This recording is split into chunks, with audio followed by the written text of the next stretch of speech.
नमस्कार विद्यार्थी मित्रमैत्रिणींनो, बुल्स अकॅडमीमध्ये आपलं सर्वांचं स्वागत आहे। या व्हिडिओमध्ये आपण महाराष्ट्राचा इतिहास या घाटा सरांचे जे नोट्स आहेत त्यामधील वन लाइनर जे प्रश्न आहेत ते आपण बघत आहोत। यामधील हा चौथा भाग आहे। या आधी 3 व्हिडिओ झालेले आहेत। तर चला बघा, 256 पर्यंत झालेले होतं, तरी तिथूनच आपण सुरुवात करूया। रिकामी जागा यांना वर्तमान दीपिका या वृत्तपत्राद्वारे वैद्यकीय धर्मावरील टीकेला चोख प्रत्युत्तर दिले तर कोणी? तर विष्णुबुवा ब्रह्मचारी यांनी। कोणी? विष्णुबुवा ब्रह्मचारी यांनी वर्तमान दीपिका या वृत्तपत्राद्वारे, कोणता वृत्तपत्र आहे? वर्तमान दीपिका या वृत्तपत्राद्वारे वैद्यकीय धर्मावरील टीकेला चोख प्रत्युत्तर दिले। कोणी? तर विष्णुबुवा ब्रह्मचारी यांनी। त्यानंतरचा प्रश्न, मध्यवर्ज करून तो पैसा ग्रंथ खरेदीत गुंतावा असे आवाहन कोणी? रिकामी जागा यांनी केले तर महात्मा फुले यांनी पुणे पालिकेस असे पत्र लिहिले होते। मध्यवर्ज करून तो पैसा ग्रंथ खरेदीत गुंतावा असे आवाहन महात्मा फुले यांनी केले होते। त्यानंतरचा प्रश्न, रिकामी जागा या पुस्तिकेतून महात्मा फुलेंनी स्त्रियांच्या दर्जासंबंधी आपले विचार मांडले। तर सत्यसार नावाचा जो ग्रंथ आहे, सत्यसार भाग 1 आणि भाग 2 या पुस्तिकेतून महात्मा ज्योतिबा फुले यांनी स्त्रियांच्या दर्जासंबंधी आपले विचार मांडले आहेत। त्यानंतरचा प्रश्न बघा, महात्मा फुलेंनी रिकामी जागा यांचा उल्लेख सत्वशील, सतशील, सत्यशोधक, साध्वीनी असा केला तर पंडिता रमाबाई यांचा उल्लेख केला आहे। कोणी? महात्मा फुले यांनी पंडिता रमाबाई यांचा उल्लेख कसा केला आहे? तर सत्वशील, सत्यशील, सत्यशोधक, साध्वीनी असा केलेला आहे। कोणाचा उल्लेख? पंडिता रमाबाईचा। कोणी? महात्मा ज्योतिबा फुले यांनी।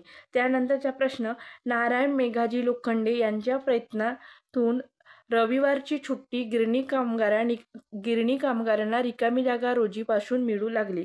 तर गिरणी कामगारांना रविवारची सुट्टी कोणाच्या? नारायण मेघाजी लोखंडे यांच्या प्रयत्नातून रविवारची सुट्टी गिरणी कामगारांना मिळू लागली। ते कोणत्या रोजीपासून मिळू लागली? तर 10 जून 1890। 10 जून 1890 पासून रविवारची सुट्टी गिरणी कामगारांना रविवारची सुट्टी 10 जून 1890 पासून कोणाच्या प्रयत्नाने? तर नारायण मेघाजी लोखंडे यांच्या प्रयत्नातून मिळू लागली। 10 जून 1890 पासून 10 जून 1890 पासून गिरणी कामगारांना दर रविवारी सुट्टी नारायण मेघाजी लोखंडे यांच्या प्रयत्नातून मिळू लागली। त्यानंतरचा प्रश्न आहे, पंडिता रमाबाईंनी आपल्या रिकामी जागा या ग्रंथामध्ये हिंदी राष्ट्रभाषा असावी असे आग्रहाने म्हटले आहे। तर कोणता ग्रंथ आहे? पंडिता रमाबाई यांचा कोणता ग्रंथ आहे ज्यामध्ये हिंदी राष्ट्रभाषा असावी असा आग्रहाने त्यांनी म्हटलेलं आहे? तर युनायटेड स्टेट्सची लोकस्थिती व प्रवास वर्णन हे हा जो ग्रंथ आहे, या ग्रंथामध्ये त्यांनी हिंदी राष्ट्रभाषा असावी असं आग्रहाने म्हटलं आहे। कोणी? पंडिता रमाबाईंनी। त्यानंतरचा प्रश्न आहे, पंडिता रमाबाईंनी कृपा सदनची स्थापना या उद्देशाने केली। तर कोणत्या उद्देशाने केली पंडिता रमाबाईंनी? कशाची? कृपा सदनची स्थापना। तर पतित पुनर्वसन केंद्र आहे। पतित पुनर्वसन केंद्र या उद्देशाने कृपा सदनची स्थापना पंडिता रमाबाईंनी केली। तर त्यामध्ये अन्याय अत्याचार झालेल्या स्त्रियांसाठी हा होता पतित पुनर्वसन केंद्र। त्यानंतर प्रीती सदनची स्थापना रिकामी जागा यासाठी पंडिता रमाबाईंनी केली। तर प्रीती सदन कोणासाठी होते? तर अपंग, लुळे, पांगडे, लंगडे, वृद्ध, अशक्त अशांना आश्रय देण्यासाठी प्रीती सदन होते। त्यानंतरचा प्रश्न, सदानंद सदन हे यासाठी स्थापन केले होते। तर सदानंद सदन सुद्धा पंडिता रमाबाई यांनी स्थापन केले आणि ते अनाथांच्या मुलांसाठी हे होते। त्यानंतरचा प्रश्न आहे, विधवा केशवपणास बंदी असावी। विधवा केशवपणास बंदी असावी असा ठराव सामाजिक परिषदेच्या 3ऱ्या अधिवेशनात कोणी केला? तर श्री सुब्रमण्यम अय्यर यांनी विधवा केशवपणा बंदी असावी असा ठराव सामाजिक परिषदेच्या 3ऱ्या अधिवेशनामध्ये केला. तर ते 3रे अधिवेशन सामाजिक परिषदेचे 3रे अधिवेशन होते 29 डिसेंबर 1889 मुंबई आणि अनुमोदन पंडिता रमाबाईंनी केलं होतं. त्यानंतरचा प्रश्न आहे, राष्ट्रीय काँग्रेसच्या अधिवेशनात इंग्रजीतून भाषणे किंवा व्याख्याने होतात याबद्दल कोणी नाराजी व्यक्त केली होती? तर पंडिता रमाबाई यांनी. राष्ट्रीय काँग्रेसच्या अधिवेशनात इंग्रजीतून भाषणे किंवा व्याख्याने होतात याबद्दल नाराजी व्यक्त केली होती कोणी? तर पंडिता रमाबाईंनी. त्यानंतरचा प्रश्न, रिकामी जागा यांचा आमच्या देशाची स्थिती हा निबंध फार गाजला होता. तर आमच्या देशाची स्थिती हा निबंध कोणाचा आहे? तर विष्णुशास्त्री चिपळूणकर. विष्णुशास्त्री चिपळूणकर यांचा आमच्या देशाची स्थिती हा निबंध फार गाजला होता. त्यानंतरचा प्रश्न आहे, चिपळूणकरांच्या निबंधमालेतून रिकामी जागा यांच्यावरही प्रदीर्घ व प्रखर टीका झाली. तर चिपळूणकरांची निबंधमाला आहे त्यातून गोपाळ हरी देशमुख यांच्यावर दीर्घ आणि प्रदीर्घ टीका झाली होती. त्यानंतरचा प्रश्न आहे, पुणे सार्वजनिक सभेच्या स्थापनेत ग. वा. जोशी रिकामी जागा यांचा सहभाग होता. तर पुणे सार्वजनिक सभा आहे त्या स्थापनेत ग. वा.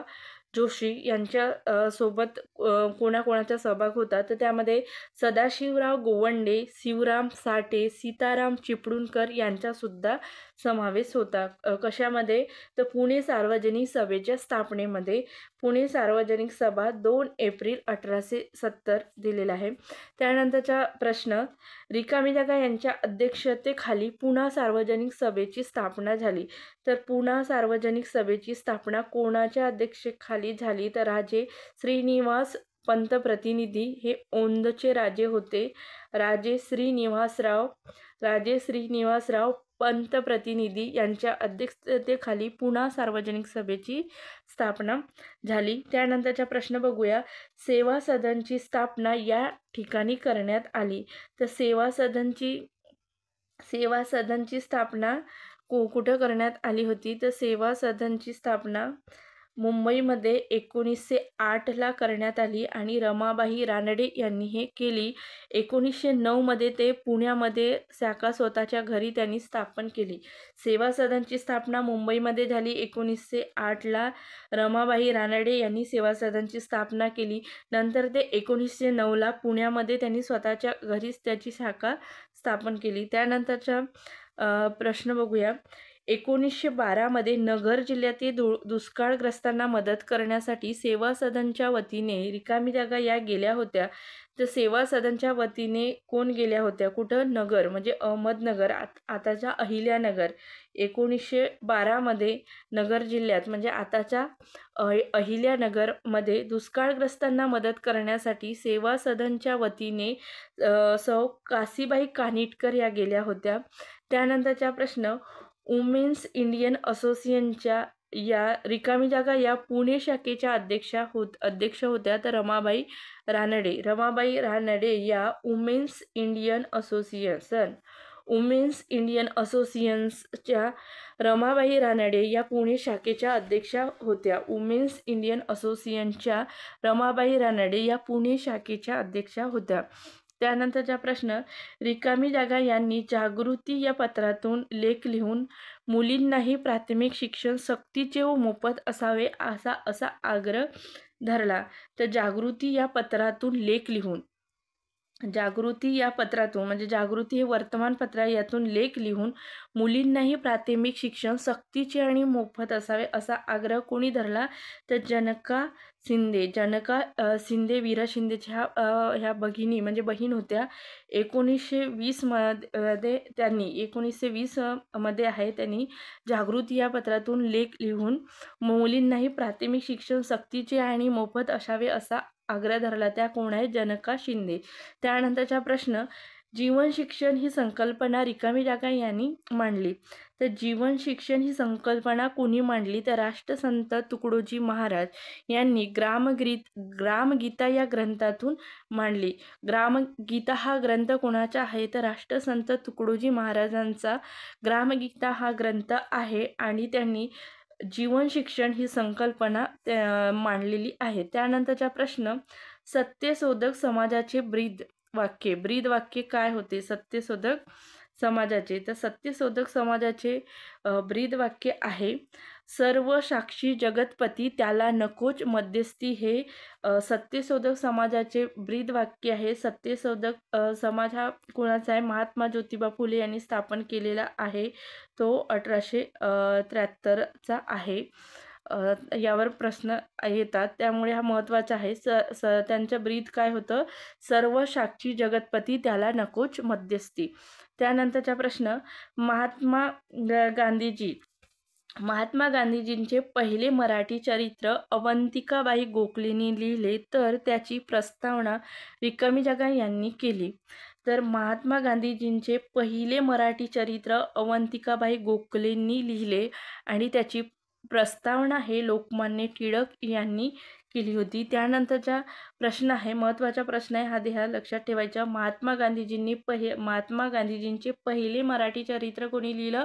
अवंतिकाबाई गोखले यांनी लिहिलं आणि म्हणजे त्या चरित्राला प्रस्तावना कोणी लिहिली होती तर लोकमान्य टिळकांनी. त्यानंतरचा प्रश्न, भारत कृषक समाजाची स्थापना कोणी केली?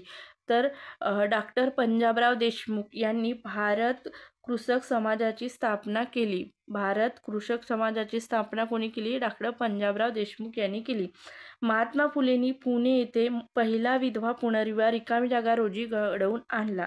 तर महात्मा फुलेंनी पुणे या ठिकाणी पहिला विधवा पुनर्विवाह केव्हा? तर 8 मार्च 1864. 8 मार्च 1864ला महात्मा ज्योतिबा फुलेंनी पुणे येथे पहिला विधवा पुनर्विवाह घडवून आणला. त्यानंतरचा प्रश्न, महात्मा फुलेंनी रिकामी जागामध्ये स्वतःच्या घरामध्ये बालहत्या प्रतिबंधक गृह स्थापन केले. तर ते 1863 महात्मा फुलेंनी 1863 स्वतःच्या घरामध्ये बालहत्या प्रतिबंधक गृह स्थापन केले. यातूनच पुढे अनाथ बालिकाश्रम सुरू झाले. तर 1863 स्वतःच्या घरामध्ये बालहत्या प्रतिबंधक गृह कोणी स्थापन केलं? तर महात्मा ज्योतिबा फुले यांनी 1863. हे लक्षात ठेवायचं. बालहत्या प्रतिबंधक गृह 1863 महात्मा फुले, हे लक्षात ठेवायचं. त्यानंतरचा प्रश्न, महात्मा फुलेंच्या प्रेरणेतून पंढरपूर येथे बालहत्या प्रतिबंधक गृह रिकामी जागा यांनी स्थापन केले. तर महात्मा फुलेंच्या प्रेरणेतूनच म्हणजे महात्मा ज्योतिबा फुले यांच्याकडून प्रेरणा घेऊन पंढरपूर या ठिकाणी बालहत्या प्रतिबंधक गृह कोणी स्थापन केले? तर न्यायमूर्ती महादेव गोविंद रानडे आणि उमिया शंकर यांनी पंढरपूर येथे बालहत्या प्रतिबंधक गृह स्थापन केले. इतर त्या ठिकाणी लोकहितवादी आणि लालशंकर हे सुद्धा होते. त्यानंतरचा प्रश्न आहे, महात्मा फुलेंनी 1851 पुणे या शहरात रिकामी जागा येथे अस्पृश्यांसाठी पहिली शाळा सुरू केली. महात्मा फुले यांनी केव्हा? 1851 पुणे शहरामध्ये नाना पेठेमध्ये अस्पृश्यांसाठी पहिली शाळा सुरू केली. दुसरी अस्पृश्यांसाठी शाळा वेताळ पेठेत सदाशिवराव गोवंडेंच्या वाड्यामध्ये दुसरी अस्पृश्यांसाठीची शाळा आहे आणि पहिली नाना पेठेत आहे. वर्ष कोणतं आहे? 1851. जिल्हा पुणे. कोणी? महात्मा फुले यांनी. त्यानंतरचा प्रश्न, प्रौढ स्त्री पुरुष शिक्षणासाठी महात्मा फुलेंनी रिकामी जागामध्ये शाळा चालू केली. तर प्रौढ स्त्री पुरुष शिक्षणासाठी महात्मा फुले यांनी 1855 रात्रशाळा स्वतःच्या घरीच चालू केली. कोणी? महात्मा ज्योतिबा फुले यांनी. प्रौढ स्त्री पुरुष शिक्षणासाठी 1855 रात्रशाळा स्वतःच्या घरी चालू केली. त्यानंतरचा प्रश्न, डेक्कन सभेची सुरुवात 1895 रिकामी जागा यांनी केली. तर डेक्कन सभेची सुरुवात 1895 मध्ये रिकामी जागा यांनी केली. तर कोणी केली? तर न्यायमूर्ती रानडे म्हणजे न्यायमूर्ती महादेव गोविंद रानडे यांनी डेक्कन सभेची सुरुवात 1895 मध्ये केली. पुणा सार्वजनिक सभेवर टिळकांचे वर्चस्व आल्यानंतर म्हणजे पुणा सार्वजनिक सभेवर टिळकांचे वर्चस्व आल्यानंतर डेक्कन सभेची सुरुवात न्यायमूर्ती महादेव गोविंद रानडे यांनी केली. केव्हा? तर 1895. डेक्कन सभेची सुरुवात 1895 1 नोव्हेंबर 1895 न्यायमूर्ती महादेव गोविंद रानडे यांनी केली. त्यानंतरचा प्रश्न, हिंदी अर्थशास्त्राचा पाया रिकामी जागा यांनी घातला. तर हिंदी अर्थशास्त्राचा पाया कोणी घातला? तर न्यायमूर्ती महादेव गोविंद रानडे यांनी हिंदी अर्थशास्त्राचा पाया घातला. त्यानंतरचा प्रश्न, देव न मानणारा देव माणूस म्हणून रिकामी जागा यांना ओळखले जाते. देव न मानणारा देव माणूस म्हणून कोणाला ओळखले जाते? तर गोपाळ गणेश आगरकर यांना देव न मानणारा देव माणूस म्हणून ओळखले जाते. पुढील प्रश्न आपण पुढच्या व्हिडिओमध्ये बघूया. जर तुम्ही या चॅनलला नवीन आले असाल तर चॅनलला सबस्क्राईब करून घ्या. धन्यवाद.